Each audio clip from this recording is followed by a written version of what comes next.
Assalamualaikum warahmatullahi wabarakatuh. Nama saya Sabrina Lubis. Di sini saya akan mempresentasikan Gebir UTS yang berjudul Long Term Memory dan Short Term Memory, yaitu ingatan jangka pendek dan ingatan jangka panjang. Apa itu ingatan jangka panjang? Ingatan jangka panjang adalah ingatan yang dapat berlangsung paling sedikit beberapa hari atau selama puluhan tahun, atau ingatan yang tetap bertahan karena dibentuk dengan pelaksanaannya yang berulang-ulang untuk waktu yang lama. Itu menurut Suparwi 2020 pada halaman 56. Atau dengan kata lain, ingatan jangka panjang adalah suatu proses penyimpanan informasi dalam memori secara permanen.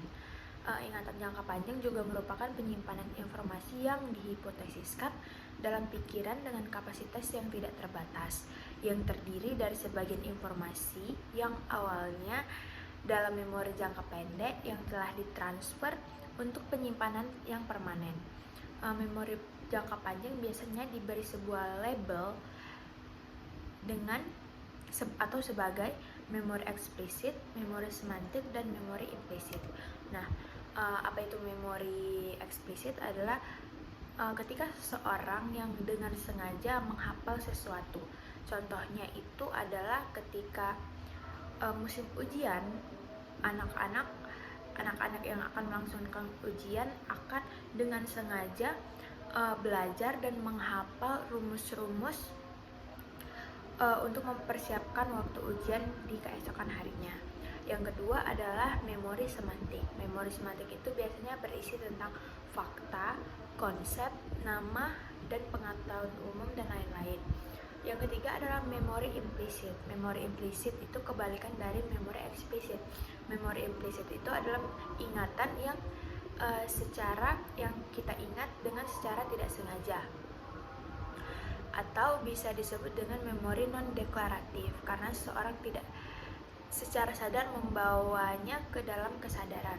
Misalnya di saat kita memasuki lingkungan baru dan bertemu teman-teman yang baru, maka otak kita dengan tidak sengaja menghafal nama-nama teman tersebut karena kita setiap hari mau tidak mau bertemu dengan mereka. Lokalisasi long term memory itu lokasi tempat memori disimpan adalah di seluruh bagian otak. Meskipun juga berpusat di bagian-bagian tertentu, memori jangka panjang yang permanen nampaknya tersimpan dan diproses dalam cerebral cortex. Informasi dari mata dan telinga dilewatkan ke visual cortex dan auditory cortex. Yang nampaknya memori jangka panjang bertipe visual dan auditory juga disimpan di sekitar lokasi tersebut. Sousa dalam Suparwi 2020 menjelaskan bahwa terdapat sebuah penelitian oleh Shepard 1967 yang menunjukkan kemampuan manusia mengenali gambar setelah periode waktu yang sangat lama. Di sini prinsip memiliki tugas rekognisi selama 3 hari, 7 hari, dan 120 hari. Dukungan lebih lanjut terhadap kapasitas long-term memory ditemukan juga oleh Standing, Conizio, dan Haber 1970. Untuk analisis teoretik tentang kepakaran, Chase dan Erikson dalam Suparwi 2020 juga menjelaskan 3 prinsip kinerja memori, yaitu prinsip penyandian mnemonik, prinsip struktur pengambilan informasi, dan prinsip percepatan. Penyimpanan atau transformasi informasi dari short term memory ke long term memory terjadi karena struktur short term memory di otak memiliki sirkuit yang berisikan aktivitas neural yang bergema atau reverberating, yang memiliki neuron-neuron yang mampu bergerak dalam putaran secara mandiri. Maka sirkuit tersebut tetap aktif selama satu periode tertentu. Terjadilah perubahan kimiawi atau perubahan struktural, dan memori akan disimpan secara permanen dalam long term memory. Nah, penyimpanan ini juga informasi tersebut dikombinasikan dengan memori-memori lain yang bermakna. Terjadilah peningkatan memoribilitas atau kemudahan memori untuk diingat. Contohnya setiap hari yang tadi saya katakan, setiap hari kita bertemu teman yang mau tidak mau namanya juga tertanam di memori kita.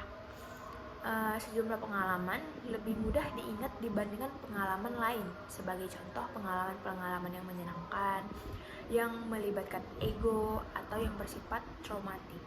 Tampaknya bertahan lama di memori dibandingkan memori yang mengenai kuliah yang rumit. Penelitian terhadap hewan menunjukkan peran peningkatan kadar glukosa terhadap pembentukan memori. Sekian tentang long term memory. Selanjutnya kita akan membahas tentang short term memory.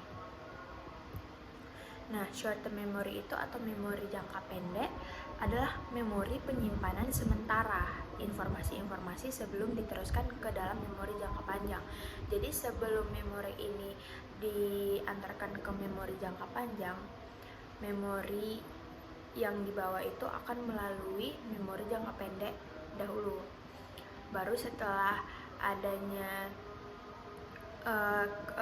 pertemuan berulang-ulang, maka memori ini akan sampai ke memori jangka panjang.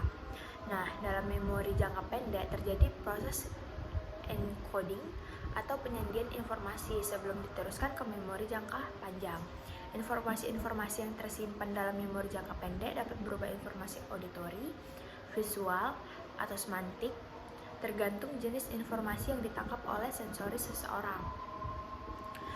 Memori jangka pendek juga memiliki kapasitas penyimpanan yang terbatas dibandingkan dengan memori jangka panjang. Menurut Stephen 2011, memori jangka pendek atau short term memory hanya mampu menampung sekitar 7 item. Informasi dalam memori jangka pendek akan hilang dengan cepat kecuali dijaga dengan pemanggilan kembali informasi tersebut.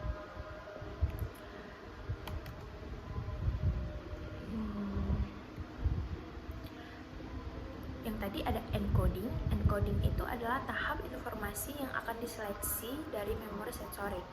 Individu akan memilih apa yang ingin diingat. Apabila informasi tersebut tidak diperhatikan, maka informasi tersebut tidak dapat diingat kembali. Yang pertama adalah phonological coding, atau informasi dibuat menjadi kode dalam bentuk suara ataupun nama. Yang kedua adalah visual coding, yaitu informasi dibuat menjadi kode dalam bentuk gambar atau visual yang sering disebut dengan memori fotografis. Yang kedua adalah storage. Ini adalah tahap short term memory. Yang pertama ada encoding, yang kedua adalah storage. Kapasitas memori jangka pendek terbatas sekitar 7 item, namun beberapa orang dapat mengingat hingga 9 item. Tidak ada angka pasti untuk kapasitas memori jangka pendek karena hal ini tergantung pada memori jangka panjang. Memori jangka pendek yang tidak diberikan suatu perlakuan seperti pengulangan terus-menerus maka akan terhapus dalam waktu tertentu. Yang ketiga adalah retrieval. Menurut penelitian, semakin banyak item yang disimpan, maka semakin banyak waktu yang dibutuhkan untuk mengingat kembali data tersebut. Memori jangka pendek selain berfungsi untuk menyimpan informasi yang dibutuhkan untuk waktu yang pendek dan berperan sebagai ruang kerja untuk perhitungan mental, juga berfungsi sebagai stasiun pemberhentian sebelum menjadi memori jangka pendek. Jadi jika kita tidak mengulang terus-menerus memori tersebut, maka memori tersebut tidak akan sampai ke memori jangka panjang, maka dia akan stuck di memori jangka pendek yang lama-lama akan menghilang jika tidak melakukan pengulangan.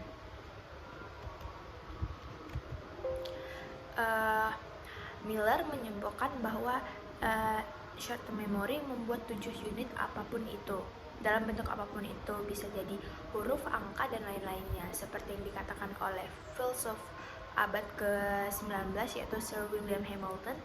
Jika Anda melempar segenggam kelereng, maka Anda hanya akan mengingat sekitar 6 hingga 7 tanpa rasa bingung. Jacobs juga melakukan eksperimen yaitu membacakan serangkaian angka tanpa berurutan dan meminta para pendengar untuk menuliskan angka-angka tersebut. Setelah Jacob selesai berbicara, rata-rata para pendengar hanya mampu menuliskan 7 angka saja, karena stimulus yang didengar oleh pendengarnya disimpan oleh otak dalam memori jangka pendek. Menurut Miller juga kita lebih mudah mengingat dalam bentuk rangkaian kata daripada huruf yang tak beraturan seperti kata meja, kursi, sofa, lemari, dan lain-lain daripada mengingat huruf seperti G, Q, X, S, P, Q. Karena jika kita mengingat kata tersebut dianggap sebagai satu unit informasi sehingga setiap unit kata menempati slot dalam short-term memory, sehingga meningkatkan kapasitas penyimpanan short-term memory dicapai melalui proses chunking. Dibandingkan mengingat cepat satu huruf akan menyusahkan kita karena susahnya memanggil kembali informasi tadi. Proses chunking mengubah huruf-huruf menjadi kata-kata yang bermakna. Informasi yang tersimpan dalam short-term memory dapat berupa informasi auditori, visual, dan semantik.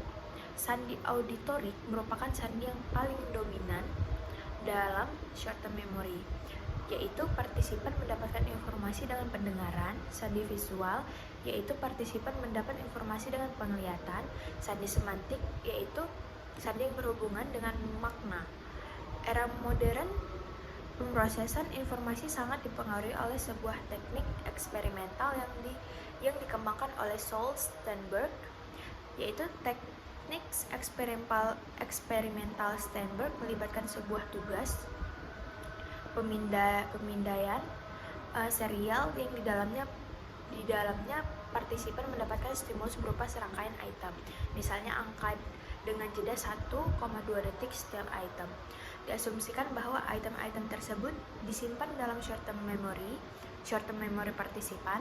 Setelah partisipan menghafal daftar, ia akan menekan sebuah tombol untuk memunculkan sebuah angka yang ada atau yang tidak ada dalam daftar yang telah dilihat sebelumnya. Tugas partisipan adalah membandingkan angka tersebut dengan daftar yang telah diingatnya dan menjawab apakah angka tersebut memang ada di daftar atau tidak. Setiap tugas berisi daftar yang berbeda. Para peneliti mengubah ukuran daftar sesuai kapasitas short-term memory, yaitu dari 1 hingga 6 angka.